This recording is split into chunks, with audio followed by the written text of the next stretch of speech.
We're all set to bring to you a very interesting fireside chat on leveraging AI to enhance experience in new age banking.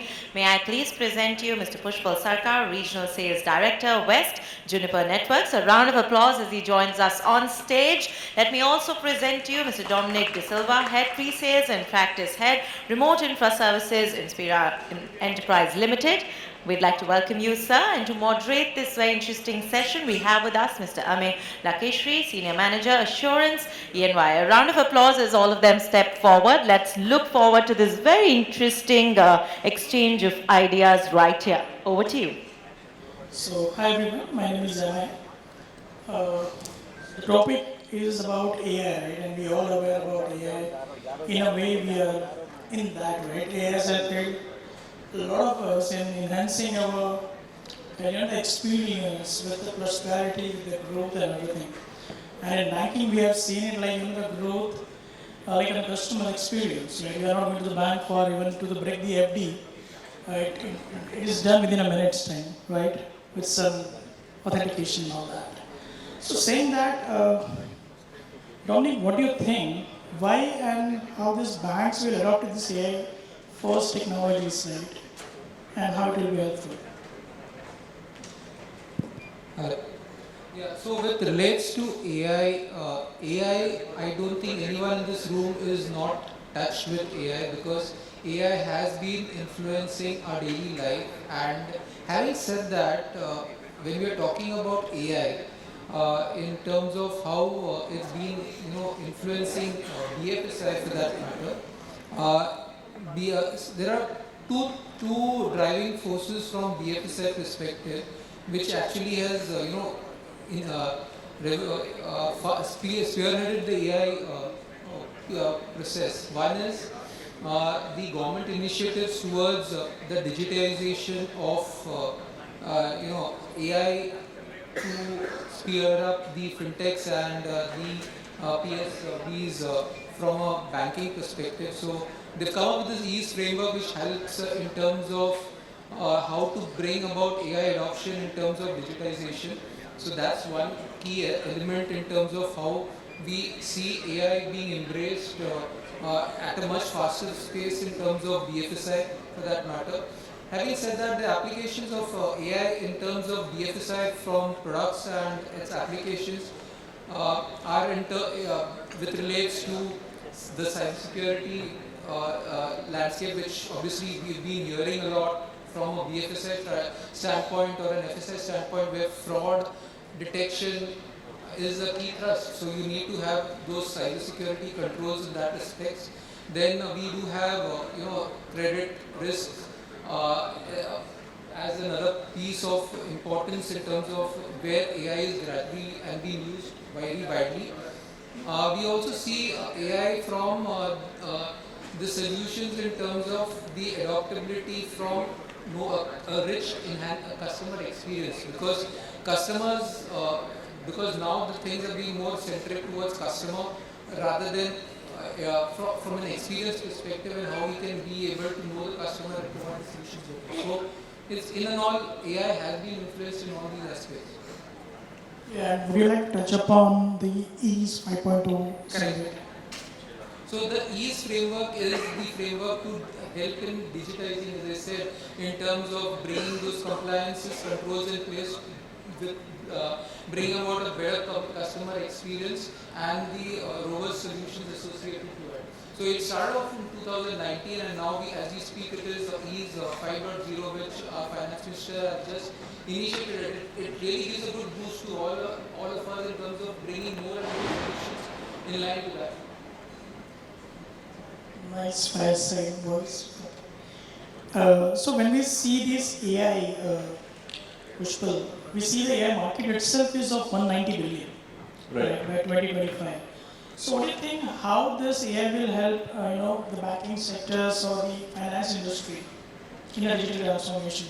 So Amey, that is actually a very broad aspect because AI is, like Dominic also mentioned, AI is there in everything that we do today. I mean, it's there in the cell phones that we use. There are things running on the back end which are all driven by AI. But I will limit my perspective right now from the infrastructure perspective. that if you look at specifically networking infrastructure, for instance, right? AI is being used on two primary areas or two primary focus areas. The first one being customer experience, and the second one being operational experience. And when I mention these 2 points, I would like to also mention that we for one have actually started quantifying operational experience and customer experience both. Because experience is generally a very vague term, and it's a very subjective term, not really vague.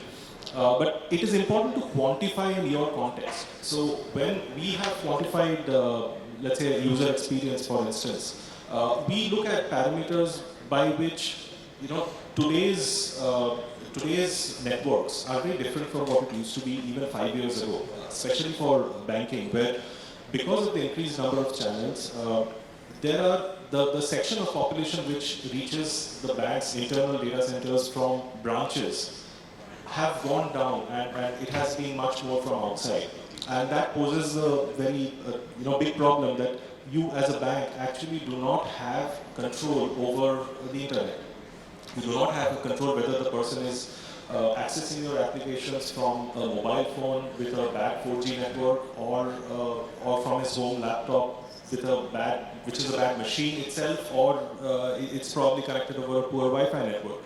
So for the customer, which is for the bank's customer, for instance, or the insurance company's customer, his experience of the application that he's trying to access goes bad. And the problem is that that user will not know whether the problem is in the network, is in the application, or is somewhere in between, or where the problem actually lies. So, and for any user that way, as a common man, right, if something's not working, I will straight away blame the logo that I see. So I will not know what's in between. Today you cannot see networks, right? So you will blame the logo. So essentially his experience of the brand goes bad. And that is a problem that we are trying to solve. Where today we can give you AI-enabled systems which give you the visibility of where exactly in this entire chain from the client to the cloud, there lies the problem. And that at least helps you to mitigate those problems for a future date, right? We even have systems which, again, AI-enabled of course, which are not only identifying these problems, but they are also solving these problems on their own.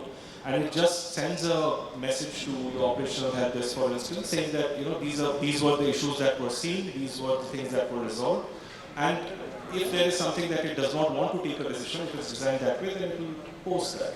So essentially, the objective is about allowing the customer, which is the bank or the insurance company in this case, or the NBFCs, the ability to break down his customer experience and at least pinpoint in what area the problem lies, right? So that they can either look at bettering the application or bettering connectivity, or they can at least send a message to somebody that your experience with our app has been bad, your transaction has failed or something of that sort. And the reason for that is XYZ. You could actually reach that level. So essentially, the next wave is all about experience. It's about customer experience. And I think this is one of the ways that we are trying to solve it in our own little way. Absolutely.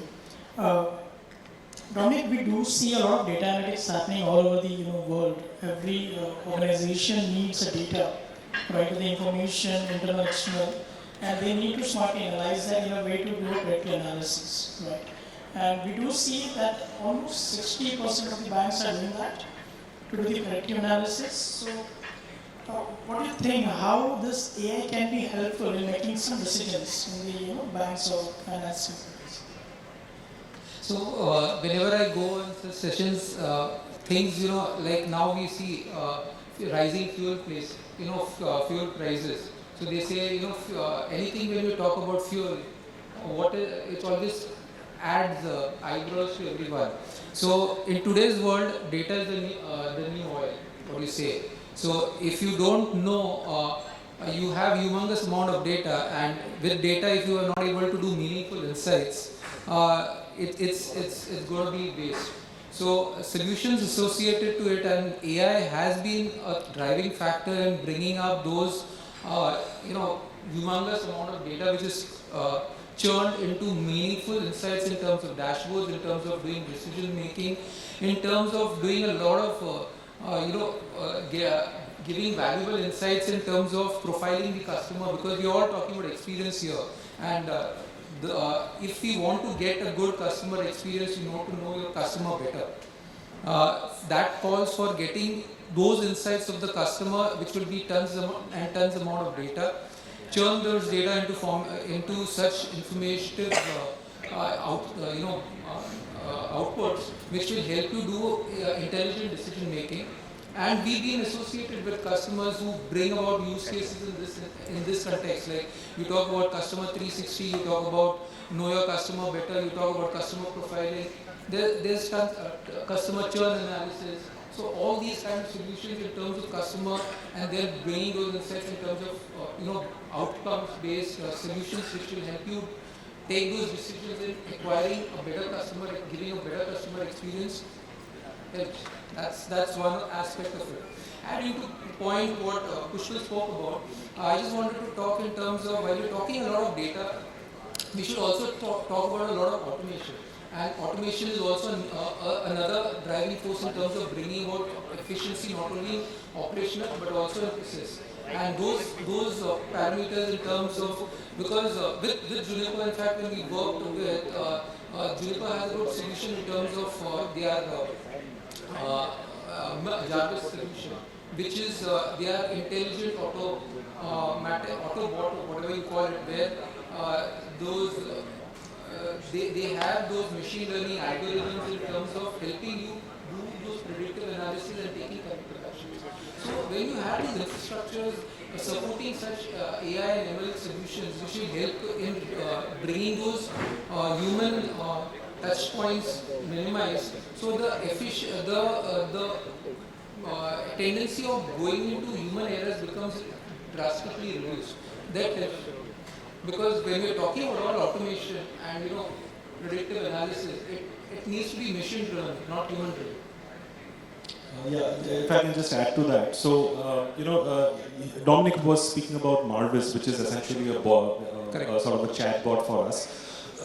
I wanted to bring that up for a very interesting reason, that solution is nothing but an AI engine running on the back end and an NLP engine running on the front end, right?